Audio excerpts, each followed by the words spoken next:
Estamos de volta com o nosso aulão do Enem 2015 na TV Assembleia. Você acompanha novamente os aulões de domingo do programa pré-universitário Pré-Uni. A gente dividiu os programas por disciplina e hoje a gente está vendo a aula de Física. É a chance de fazer a revisão de todo o conteúdo. Então vamos continuar com o professor Joadson e o aulão de Física. Fique ligado. Então beleza. Aí aqui o Museu da Lâmpada fica na avenida, ele dá só o endereço aqui, beleza. Aí está o fragmento de onde foi tirado. Agora vem a pergunta. Um estudante de física visita o Museu da Lâmpada em São Paulo, onde a rede elétrica é de 110 volts. E fica tão encantado que resolve comprar uma lâmpada incandescente, com o fim guardá-la como relíquia. Nesta lâmpada estão as indicações 110 volts e 100 watts, respectivamente, a tensão e a potência nominal dessa lâmpada. Por descuido, a lâmpada é ligada na residência do estudante em uma cidade do Nordeste brasileiro, onde a rede é de 220 volts. De acordo com os princípios da eletrodinâmica, essa lâmpada. Então, gente, é um exemplo clássico aí sobre potência elétrica. Então, é muito provável que nós temos uma questão sobre potência elétrica no Enem. É muito provável que isso aconteça. Uma questão sobre potência, tá? E principalmente potência elétrica, certo?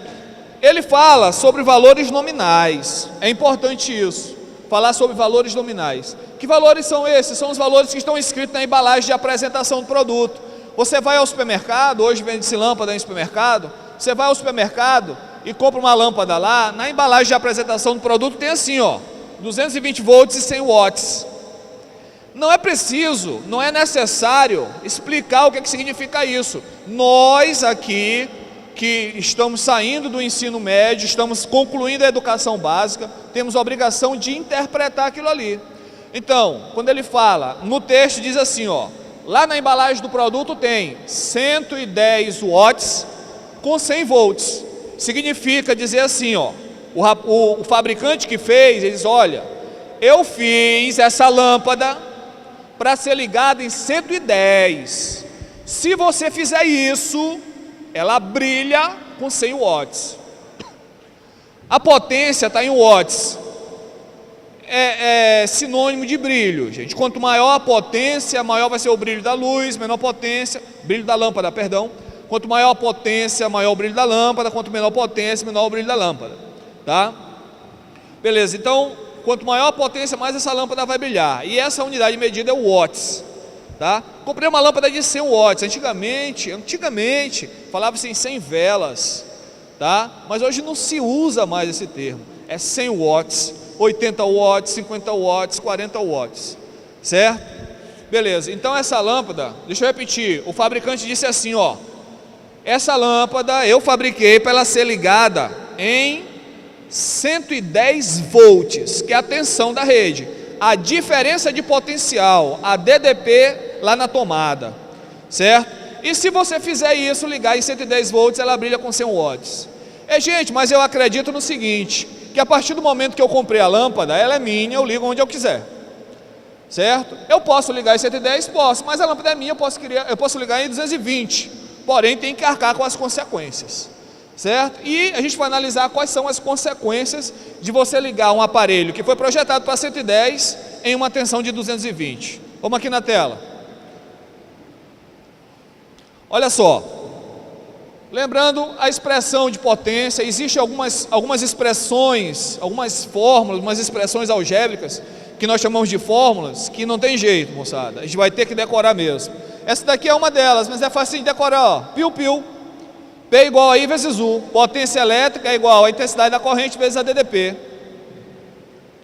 Ó, a outra, potência é I ao quadrado vezes R, tem mais uma, potência é U ao quadrado sobre R. Esse I é a intensidade da corrente que vai percorrer a lâmpada. Esse R é a resistência da lâmpada, é aquela lâmpada incandescente, aquela lâmpada antiga. Ok, aqui ó, essa última aqui, potência é igual a U ao quadrado sobre R. Esse U é a DDP, a tensão, é a voltagem. No caso da gente aqui em São Luís é 220 volts. R é a resistência da lâmpada. Aí a pergunta, de que depende a resistência de um resistor? Eita, mas eu não sei nem o que é resistor, Joades. Espera aí, explico já. Resistor elétrico é um elemento que a gente bota no circuito que tem a função de transformar energia elétrica em calor. Repito, resistor elétrico, elemento do circuito que transforma energia elétrica exclusivamente em calor.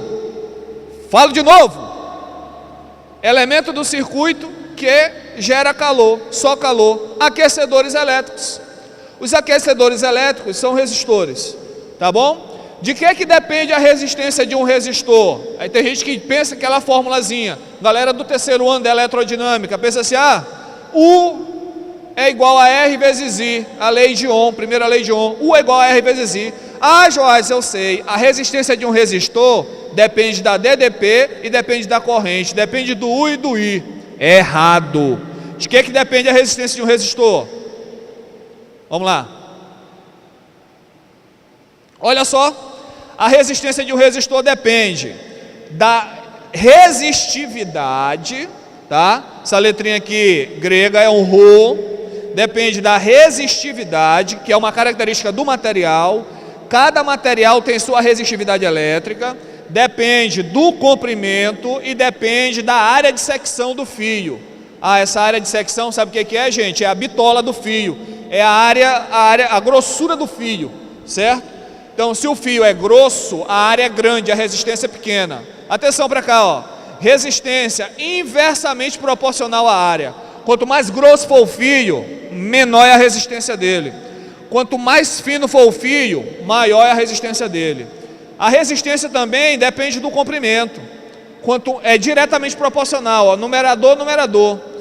Quanto maior for a resistência, quanto maior for o comprimento, maior a resistência, menor comprimento, menor resistência. Rapidinho, para resumir, resistência pode cair no... Eu estou fazendo essa observação, gente, também é uma coisa muito pedida no vestibular. A resistência de um resistor diretamente proporcional ao comprimento, inversamente proporcional à área e depende do material, tá bom? Vamos lá, prosseguindo aí, ó. Como resolver essa questão? Poxa, era para ser ligado em 110, mas eu vou ligar em 220. Bora ver o que acontece com a potência? Só mais uma explicação. Eu comprei essa lâmpada em São Paulo, trouxe para cá. De lá para cá, eu não mudei o comprimento do filamento que fica dentro. Aquele filamentozinho, não mudei o comprimento dele. Eu não tirei aquele filamento e botei outro de outro material. Não tirei o que é de tungstênio e botei outro material. Não fiz isso. Eu não mudei a área do fio. Então, quando eu trago a lâmpada de lá para cá, eu não alterei nenhuma dessas características. Então, a resistência dela não vai mudar. A resistência dessa lâmpada só depende daquilo ali, ó. O fato de eu ter trazido essa lâmpada de São Paulo para cá não alterou a resistência dela. Aí, ó. Ele disse que era para ligar em 110, mas eu, teimoso, liguei em 220. Vamos ver o que acontece. Certo. Aí, só para ficar mais fácil, ó, a DDP 2, 220, é o dobro da 1, 110. O 2 é o dobro da 1. Aí, o que eu botei aqui, ó, a resistência lá é igual a resistência aqui. A mesma resistência. Aí, eu usei essa fórmula bem aqui, ó. Se eu isolar a resistência, botar a resistência para cima, a potência fica para baixo. Aí fica assim, gente, ó.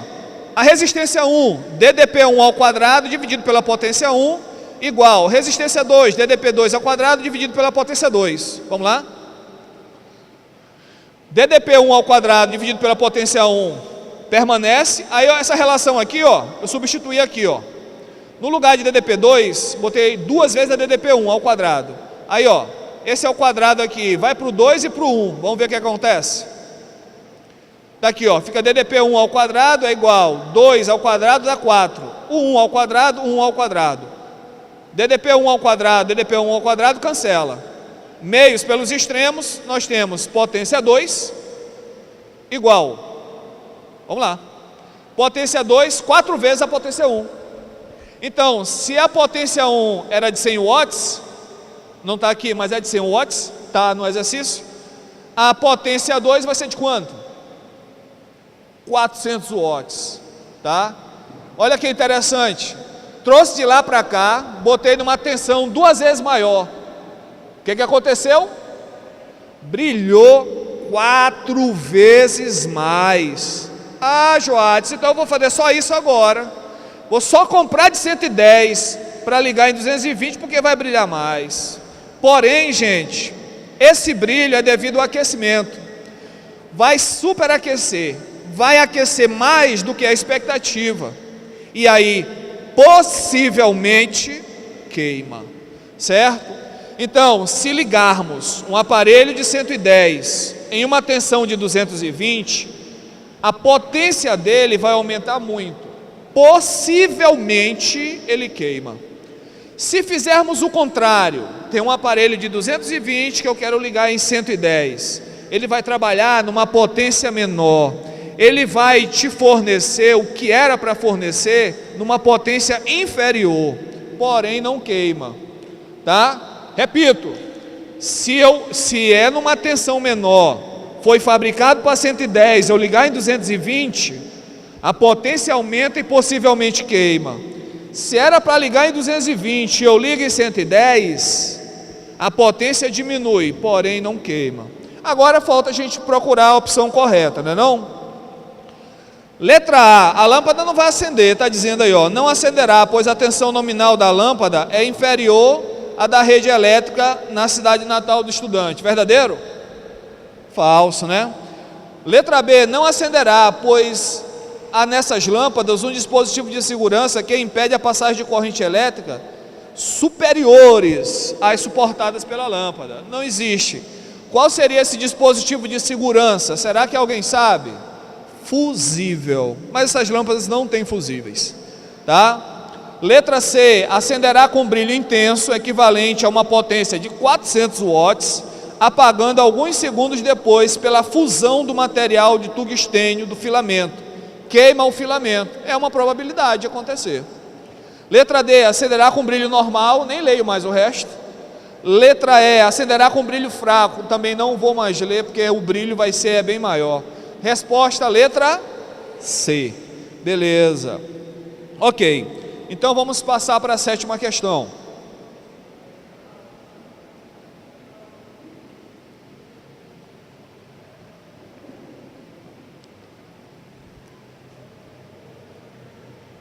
Questão número 7, gente.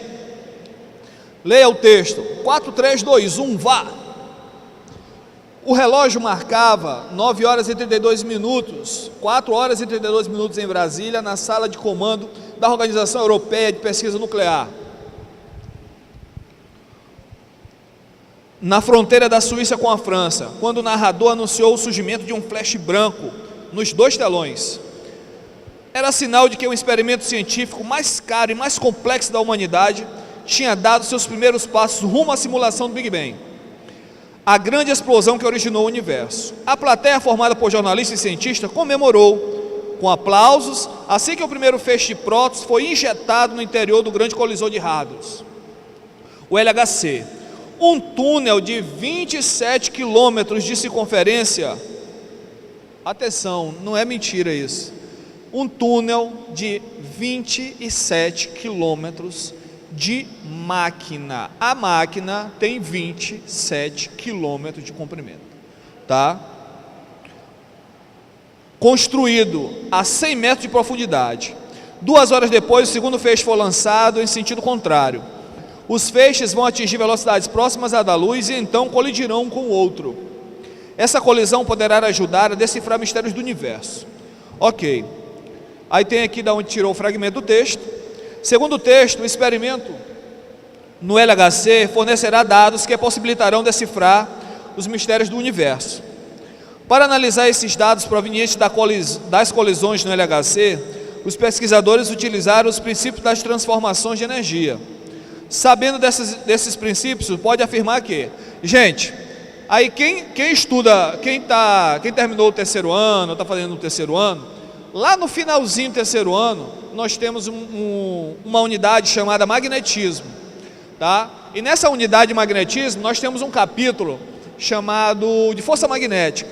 Então lá a gente aprende o seguinte, que quando um corpo eletrizado, aqui agora, é a física das pequenas partículas, é a física do microscópico, e essa daí vocês têm que prestar mais atenção, porque não é assim muito do nosso dia a dia, tá? Mas existe exemplos disso aí, só que esses exemplos, eles são assim, com um nível científico muito elevado, como é o exemplo dessa daí, o experimento mais complexo já feito pelo homem, tá? Utilizando uma máquina que tem esse comprimento de circunferência, 27 quilômetros. Se vocês têm noção do que... imagina, gente, uma máquina de 27 quilômetros de comprimento, tá? Então, ó, magnetismo, quando a gente estuda magnetismo, a gente vê o seguinte, que quando um corpo eletrizado é lançado num campo magnético, ele sofre força magnética. Então, vamos lá, corpo eletrizado, lançado no campo magnético, ele pode sofrer a força magnética, tá? Tem duas condições lá que não sofre, que eu não vou falar agora, mas interessante que a gente resolver isso aí, essa questão, vocês entenderem como funciona esse LHC, como funciona esse grande colisor, certo? Então, quando ele é lançado, um corpo eletrizado, pode ser um próton, pode ser um elétron, tá? Ou então uma bolinha que você atritou no tecido e jogou no campo magnético, quando ela entra no campo magnético, ela pode ficar sujeita à força magnética. O importante agora é a gente saber o que essa força magnética faz. Gente, força magnética é de contato ou é de ação à distância? Vocês não lembram mais? Eu falei no começo. Quais são as forças de ação à distância? Peso, elétrica e magnética. Então é uma força de ação à distância, é uma força de campo. Ela age devido à existência do campo magnético, tá? Então o campo magnético já existe. Quando a gente lança esse corpo vai ficar sujeito à força magnética. O importante é a gente saber agora, nesse momento, força magnética não faz velocidade aumentar. Força magnética não faz velocidade do corpo diminuir, não. O que ela faz, Joades? O corpo realizar curvas. Ela tem possibilidade de fazer o corpo realizar curvas. Essa força magnética, ela forma 90 graus com a velocidade, sempre isso. Então ela não tem condições de fazer a velocidade aumentar nem diminuir. E gente, nesse colisor aí, tem força, tem campo magnético, que é para fazer a partícula realizar curva. Dentro desse colisor eu vou ter dois campos, um elétrico e um magnético. Qual é a função do elétrico? Fazer a velocidade do elétron, do próton, aumentar. E qual é a função da força magnética, do campo magnético? Fazer ele realizar curva. Deixa eu repetir para vocês, que eu sei que às vezes não é muito fácil imaginar essas coisas assim que não são comuns ao nosso dia a dia. Então, quando ele entrar nesse colisor de 27 quilômetros, ele é circular. Quando ele lança o próton, duas forças vão agir no próton. A força elétrica fazendo ele aumentar a velocidade, e a força magnética para ele fazer curva e não bater nas paredes do colisor. Duas forças, uma para ele aumentar a velocidade, que é a força elétrica, e a força magnética para ele fazer curva. Então ele vai fazendo curva e aumentando a velocidade. Gente, esse comprimento todo, 27 quilômetros, que é para poder ter espaço para aumentar a velocidade. Então vai aumentando a velocidade muitas vezes, certo? Aí quando está próximo à velocidade da luz, ele regula o campo magnético para desviar a partícula para que ela colida com outra. E nessa colisão ocorre uma liberação de energia gigantesca. Esse é o experimento, tá? Vamos analisar aqui as situações, as opções.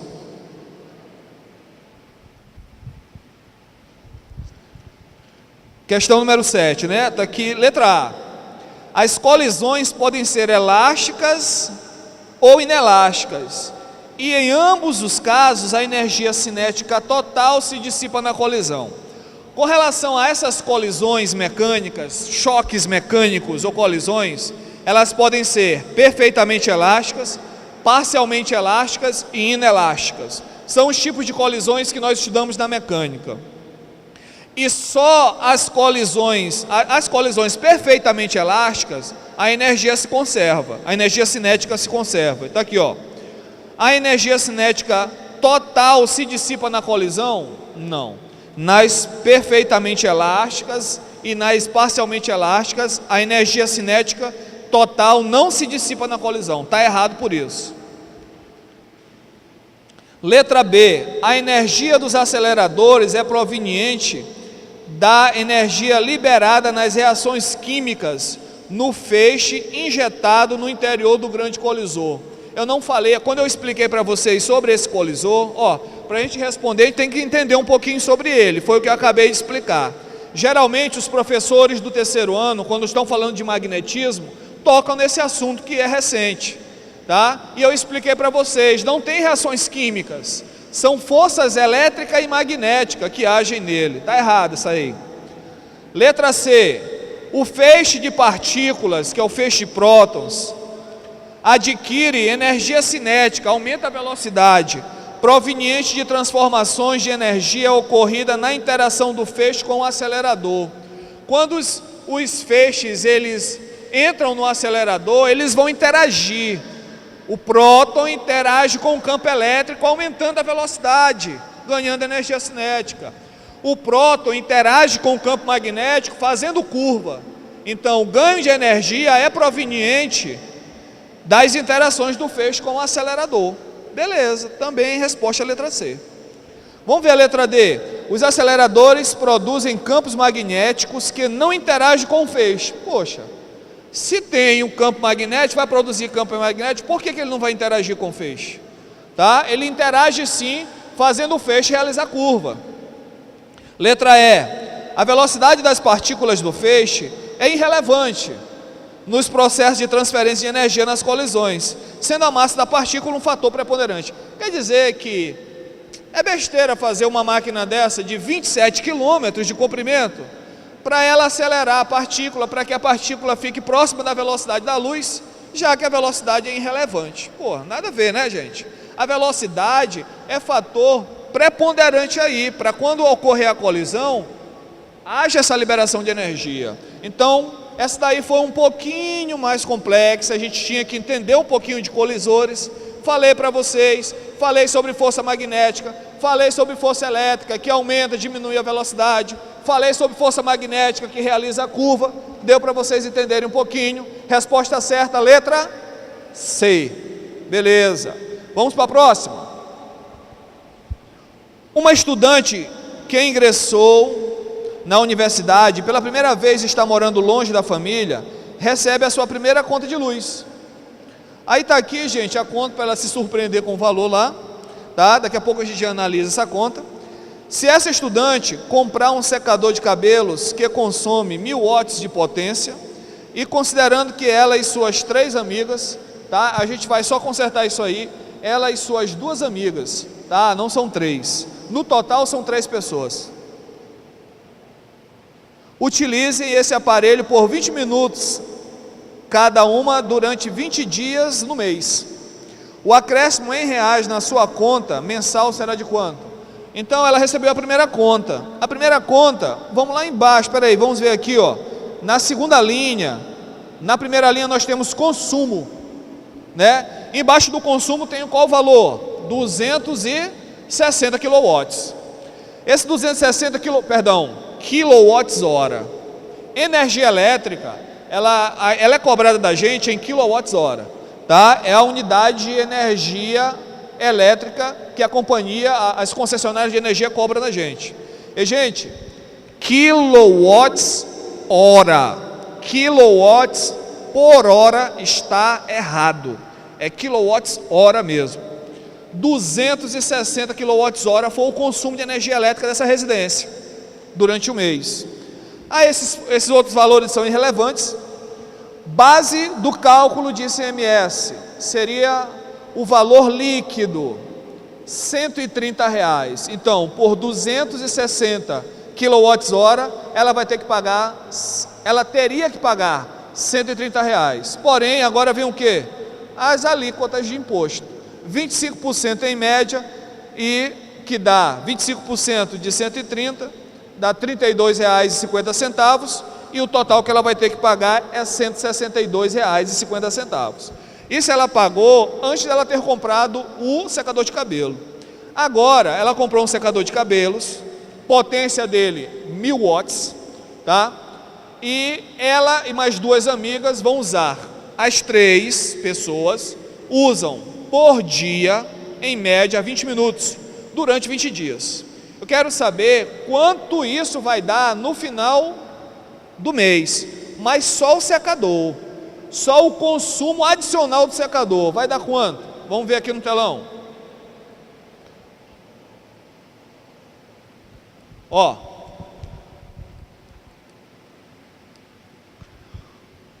a energia mensal, ela no mês anterior, ela gastou 260 kWh. Aqui foi, essa foi a energia, esse foi o gasto em reais, R$ 130. Ok, vamos seguir. Potência do secador, 1000 watts. Agora, olha só, gente, a energia, ela é medida em kWh. Então, as potências têm que estar em kilowatts e o tempo de uso tem que estar em horas. Então, vamos lá. Potência dela, potência do secador, 1000 watts, que dá 1 kW. E o tempo? Ó, tempo por dia, 3 pessoas, 20 minutos, dá 60 minutos por dia. É igual, tem que botar em horas, vai dar 1 hora. Mas eu boto depois, ó. São 3 pessoas, 20 minutos por dia, 60 minutos. Em um mês, vão usar 20 dias, 60 minutos. Durante 20 dias, dá 1.200 minutos, equivalente a 20 horas. Dividido por 60, dá 20 horas. Beleza. Agora, olha só. De acordo com essas informações, qual é o custo de 1 kWh? Quanto é que essa concessionária aí cobra por 1 kWh? Vamos usar essas informações aqui, ó. 260 kWh dá R$ 130.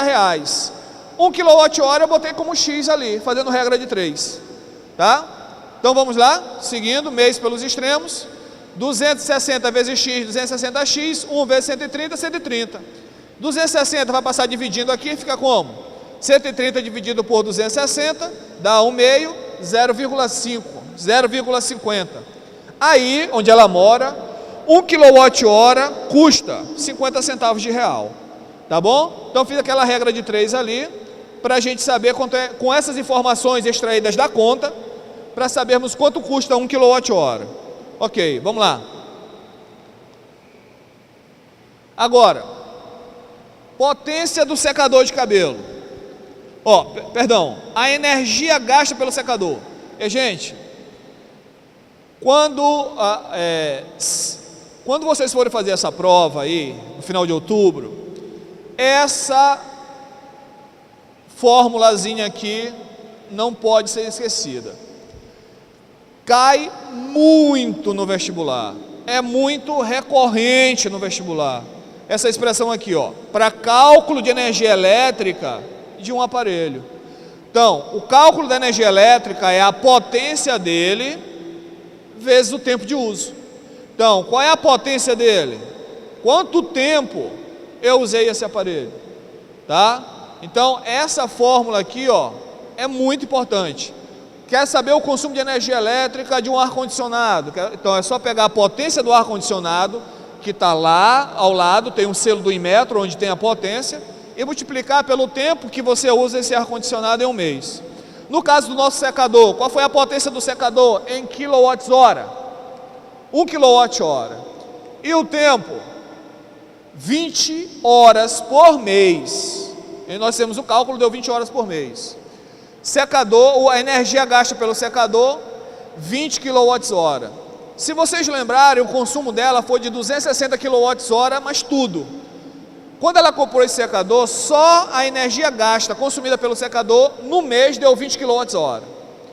Isso aí, em real, dá quanto? Vamos ver. Aí faz aquela regra de 3, ó. Vamos lá. 1 kWh é 50 centavos.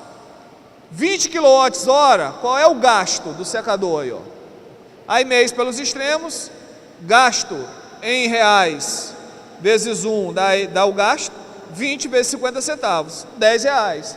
Então, ó, o gasto aí, só pelo secador, é R$10. Tem R$10 aí na opção? Tem, né? Mas vamos ver a pergunta aqui. O acréscimo em reais na sua conta mensal será de quanto?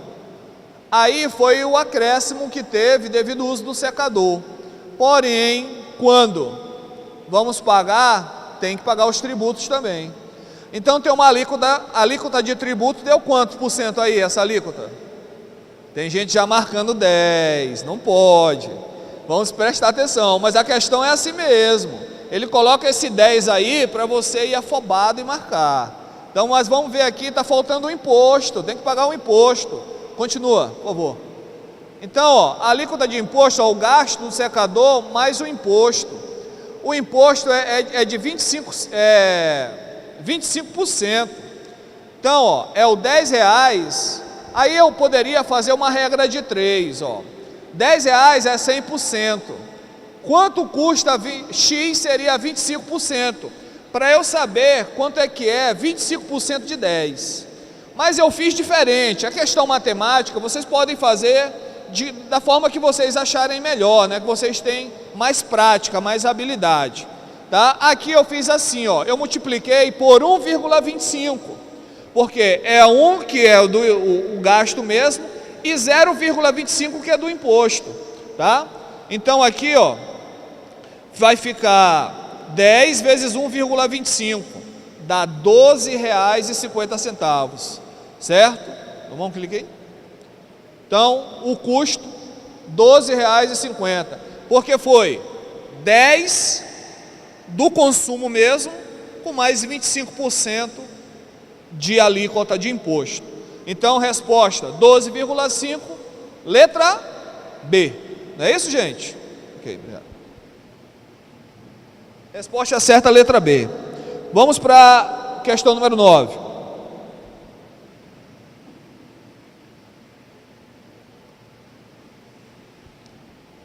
Um dos modelos usados na caracterização dos sons ouvidos pelos seres humanos baseia-se na hipótese de que ele funciona como um tubo ressonante. Questão utilizada e foi extraída do Enem, tá, gente? Neste caso, os sons externos produzem uma variação de pressão no interior do canal auditivo, fazendo a membrana, que é o tímpano, essa membrana timpânica, vibrar. Esse modelo pressupõe que o sistema funciona de forma equivalente à propagação de ondas sonoras em tubos com uma das extremidades fechadas pelo tímpano. As frequências que apresentam ressonância com o canal auditivo têm intensidade reforçada, enquanto outras podem ter a sua intensidade atenuada, diminuída. Aí ele deu, gente, o tímpano, aí deu o canal auditivo, e esse canal auditivo equivale a esse tubo fechado aí. Porém, essa figurinha ela está um pouquinho errada. Eu vou já explicar para vocês qual seria a maneira correta. Eu acho que tem no slide aí, ó.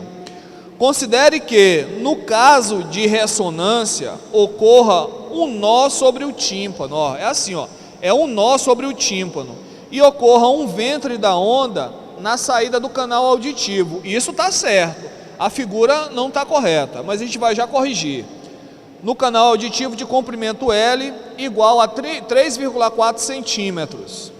Assumindo que a velocidade do som no ar é igual a 340 metros por segundo, a frequência do primeiro harmônico, vou explicar para vocês, que é a frequência do som fundamental, N igual a 1, que se formaria no canal, ou seja, a frequência mais baixa, que seria reforçada por uma ressonância no canal auditivo, usando este modelo Bom, ele falou aí sobre canal auditivo, falou aí sobre onda de pressão, falou sobre tubos ressonantes, quer dizer, um texto assim meio complicado.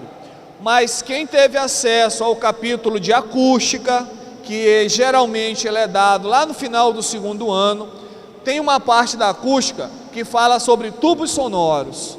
Os tubos sonoros são tubos onde você produz som, tá? Existem 3 maneiras de produzir som, gente. Eu acho muito interessante isso.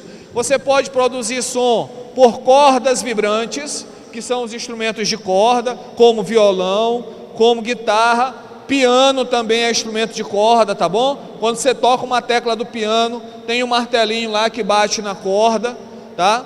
Então, produzir som com cordas vibrantes, produzir som com tubos, vibração de coluna de ar, que são os instrumentos de sopro, vibração de corda, vibração de coluna de ar e vibração de membrana ou de película, que nós temos exemplo dos instrumentos percussivos e dos alto-falantes.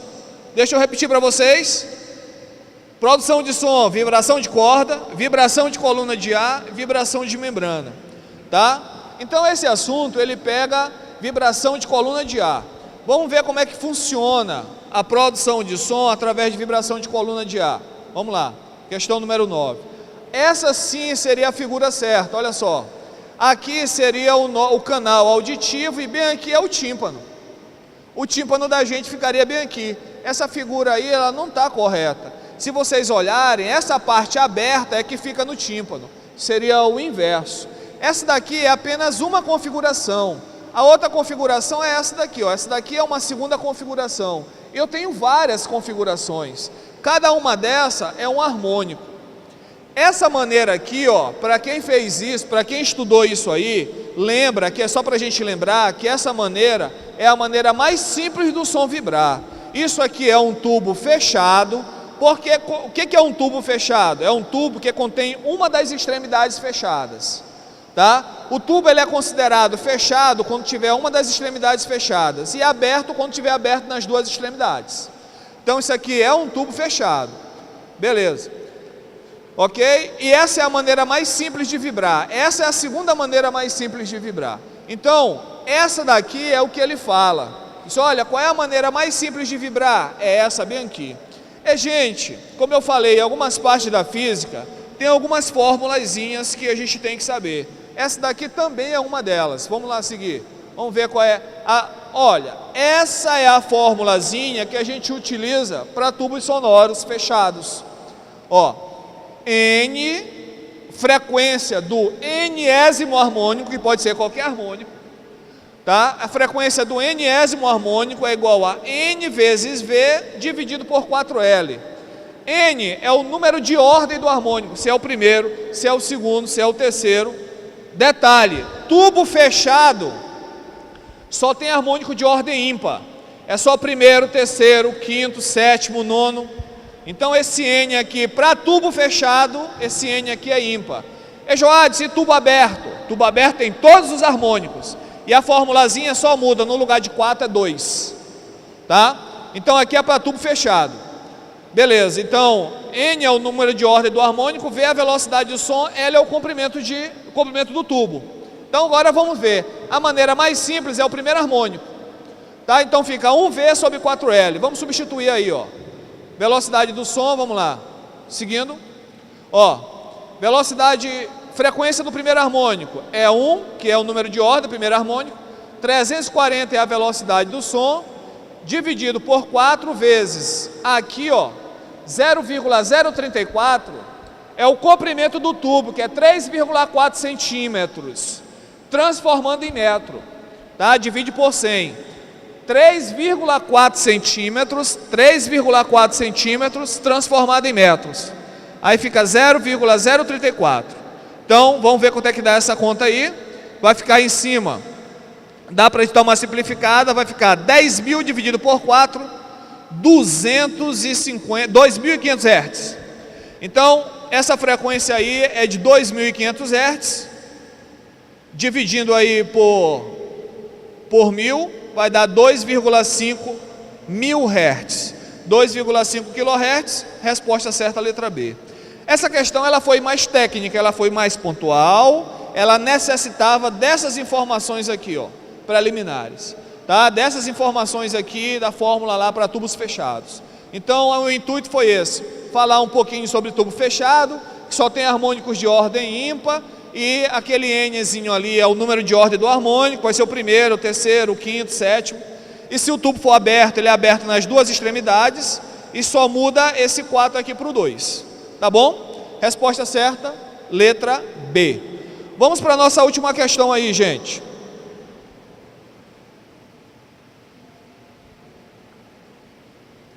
Questão número 10. Para os passageiros experimentarem a sensação equivalente à gravidade zero, eu acho que vocês já viram, já devem ter visto isso na televisão. Tem um avião que faz isso, né? Vamos terminar de ler aqui, ó. Um avião adaptado sobe vigorosamente, figura 1, para depois iniciar uma descida brusca que dura apenas alguns segundos. Durante essa descida brusca, a velocidade horizontal mantém-se constante, variando apenas a velocidade vertical. Na parte central deste avião, há um espaço vazio onde os passageiros deitados no chão aguardam o mergulho da aeronave. No momento do mergulho, cada passageiro perde o contato com o piso da aeronave, podendo movimentar-se como um astronauta a bordo de uma nave em órbita. Vejam aí a figura 2. Tá todo mundo flutuando aí, muito legal. A situação mostrada na figura 2 é possível devido... Deixa eu só explicar aqui para a gente poder encerrar. Gente, gravidade zero, tá? É uma situação muito interessante, porque nós aqui estamos todo o tempo sujeitos a uma gravidade relativamente grande. Uma aceleração da gravidade, cujo valor é cerca de 9,8 metros por segundo ao quadrado, tá? Então ela não é pequena, ela é muito grande, essa gravidade. E se nós, por alguns instantes, ficássemos sujeitos a essa gravidade zero, seria uma sensação muito satisfatória para a gente. Já pensou o seu peso desaparecer? Seria muito interessante isso acontecer, porém não dá para fazer. Ele falou dos astronautas que ficam em órbita ao redor da Terra. Ei, atenção, astronautas em órbita ao redor da Terra, lá eles ficam também, flutuando, que a gente chama de imponderabilidade. Joates, lá, porque está fora da atmosfera, a gravidade lá é zero, certo? É errado. Lá a gravidade não é zero, tá bom? Lá, quando a gente fica em órbita, lá tem gravidade. Gente, é cerca de 90% da gravidade da gente. Porém, o nosso peso lá, ele muda de função. Em vez de nos prender aqui no solo, nos prender lá no chão da nave, ele está apontando para o centro da Terra. O peso faz a gente descrever o movimento circular. Repetindo para os senhores, lá em órbita, tem peso, tem gravidade. Muda de função apenas. Em vez de nos prender no chão, aqui ela está puxando para cá, gente, me puxando para baixo. Lá no espaço ela faz isso, ela me puxa para o centro, tá? Ela está me puxando para lá. Então lá eu dentro da nave, eu vou me sentir na imponderabilidade, que é a pseudo ausência de gravidade. Mas para experimentar essa situação tinha que estar em órbita. Encontrar uma maneira de por alguns segundos você experimentar essa sensação. Qual é? Tem um avião aí especial para que ele consiga subir assim com uma inclinação adequada. Então ele sobe muito, e quando chega lá no ponto, lá em cima, ele desce em queda com a aceleração da gravidade. Olha só, imagina a gente dentro desse avião, está todo mundo subindo, todo mundo subindo, todo mundo subindo. Quando chegar lá em cima, vamos descer agora com a aceleração da gravidade. Então ele desce acelerado. Quem está dentro do avião vai descer tipo em queda livre, junto com o avião. Então o avião desce acelerado e a gente acompanha um avião. Aquele piso do avião, que estava ali me sustentando para eu ficar em pé, ele cai, gente. Cai com a aceleração da gravidade. E a gente cai junto. Então, ali dentro, está todo mundo caindo com a mesma aceleração da gravidade. E aí a gente vai ficar flutuando. Essa é a intenção do gravidade zero. Essa é a intenção do avião. Qual é a sensação? Por que nós temos essa sensação? Porque está todo mundo em queda livre não, caindo com a aceleração da gravidade. Queda livre é livre da resistência do ar. Não é isso. O avião não cai em queda livre da resistência do ar. Ele desce acelerado com a aceleração da gravidade. Todo mundo dentro desce também com essa mesma aceleração. aí é como se todos nós estivéssemos caindo em queda livre. Então mas não tem a sensação de queda, a gente tem a sensação de ficar flutuando da imponderabilidade, tá? Qual seria a resposta adequada para a gente marcar? Letra A, o ganho de inércia do avião. Inércia é a massa é a medida da inércia, quer dizer que o avião ficou com massa maior inércia? Não. O ganho de peso dos passageiros? Não. Não aumenta nem diminui o peso. A perda de massa dos passageiros piorou. A igualdade entre a inércia do avião e a inércia dos passageiros, o absurdo, quer dizer que a sua massa ficou igual à massa do avião quando você desceu, nada a ver. A igualdade entre a aceleração do avião e a aceleração da gravidade. Beleza. A última de hoje, resposta certa, letra? É. Ok, gente. Então, para mim, foi um prazer gigante estar nessa manhã de domingo aqui com vocês, ver o esforço que vocês fizeram, a atenção que vocês tiveram aqui comigo, tá? Foi um prazer muito grande, me despeço agora. Daqui a pouco vocês vão ter a companhia de um excelente professor de Química aí, o professor Vicente. Foi muito bom. Até a próxima. Tchau, tchau. Obrigado.